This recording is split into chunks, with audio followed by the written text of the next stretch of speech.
শবে বরাতের আমল কি? শবে বরাত অর্থাৎ যেটাকে হাদিসের ভাষায় বলা হয়েছে মধ্য শাবানের রাত, শাবানের মধ্য রজনী, 14ই শাবান দিবাগত রাত। এটাকে আমাদের সমাজে বা পাক ভারত মহাদেশে এই অঞ্চলে, ইরানে, এই সাইডে শবে বরাত বলে। হাদিসে কোনো শবে বরাত নাই, হাদিসে আছে লাইলাতুন নিসফি মিন শাবান। তো যাই হোক, বরাত মানে যদি মুক্তি হয় তাহলে সে অর্থে ঠিক আছে। এই রাতে আল্লাহ তাআলা মুশরিক যারা শিরকে লিপ্ত, এই লোকগুলো ছাড়া, হিংসুক ছাড়া, বেদাতে লিপ্ত ছাড়া, যে ব্যক্তি সুন্নাহ মেনে চলতে চায় না, এই লোকগুলো ছাড়া বাকি সব ইমানদারদেরকে সাধারণ ক্ষমা ঘোষণা করেন।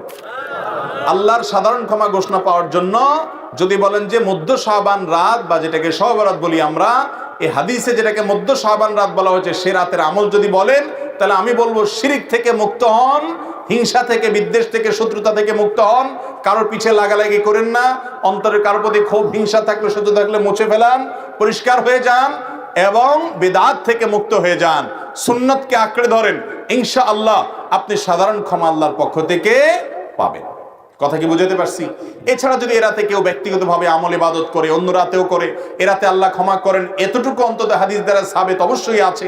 সেই বিষয়টা লক্ষ্য করে, এ রাতের ফজিলত একেবারে উড়িয়ে দেওয়ার মতো নয়, সে বিষয়টিকে লক্ষ্য করে যদি কেউ ব্যক্তিগতভাবে আমল ইবাদত করে, বিদআতি কোনো রূপ পরিগ্রহ না করে, তাহলে সেটা তার জন্য জায়েজ আছে। কিন্তু আমাদের দেশে যেটা হয়, শবে বরাত মানে হলো মসজিদে দলবদ্ধভাবে জিকির করতে হবে, দোয়া করতে হবে, দলবদ্ধভাবে অনেক কিছু করতে হবে, নফল বিশেষ করে সুন্নত আমল এটা একা একা করার যেগুলো, সেগুলো একা একাই করতে হবে। যেগুলো দলবদ্ধভাবে করার কোনো নির্দেশ নাই, সেগুলোকে দলবদ্ধভাবে করলে সেটা ভুল হবে। মসজিদে ঢোকার সময় দোয়া পড়তে হয়, আল্লাহুম্মা ইফতাহ লি আবওয়াবা রাহমাতিক। এই দোয়াটা পড়ার জন্য যদি মসজিদের দুয়ারে ইমাম সাহেব, মুয়াজ্জিন সাহেব সহ সব মুসল্লি সাহেবরা দাঁড়িয়ে হাত তুলে আল্লাহর কাছে সবাই মিলে দোয়া করে, আল্লাহুম্মা ইফতাহ লি আবওয়াবা রাহমাতিক, সমস্যা, এরপরে মসজিদে ঢুকে, এটা কি সুন্নত হবে না সুন্নতের খেলাফ হবে? ঠিক একই ভাবে এই রাতে নবী করিম সাল্লাল্লাহু আলাইহি সাল্লাম, সাহাবায়ে কেরাম, সালাফ থেকে মসজিদে এসে দলবদ্ধভাবে কোনো দোয়া, ইবাদত, বন্দেগী ভাবে আমরা যেভাবে করি এরকম করার কোনো বর্ণনা অতএব এটাকে আমরা যদি সিস্টেম বানিয়ে নেই, তাহলে সেটা কোনো শরিয়া স্বীকৃত কোনো পদ্ধতি হতে পারে না।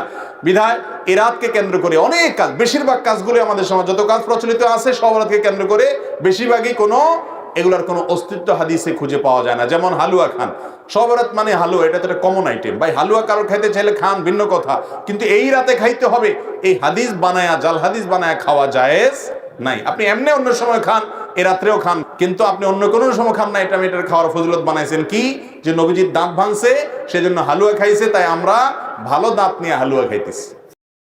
আপনার বাবার পাও ভাঙছে, ভদ্রলোক একটা লাঠি দিয়ে ভর করে খোড়ায় খোড়ায় হাঁটে, আপনার ভালো পাও নিয়ে আপনি যদি একটা লাঠি নিয়ে খোড়ায় খোড়ায় হাঁটেন, এটা কি তাকে ভেঙানো হবে না?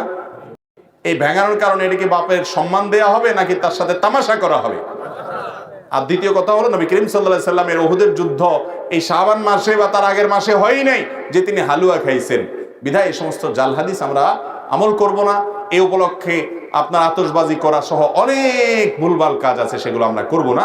বাকি রাতে আল্লাহ তাআলা মানুষকে ক্ষমা করেন, আপনি আল্লাহর কাছে ক্ষমার আশা করেন, শিরক থেকে এবং হিংসা থেকে, বিদআত থেকে নিজেকে পরিচ্ছন্ন করেন, আল্লাহর কাছে দোয়া করেন, সেটা ভিন্ন বিষয়। আল্লাহ তাআলা আমাদেরকে বুঝার তৌফিক দান করুন।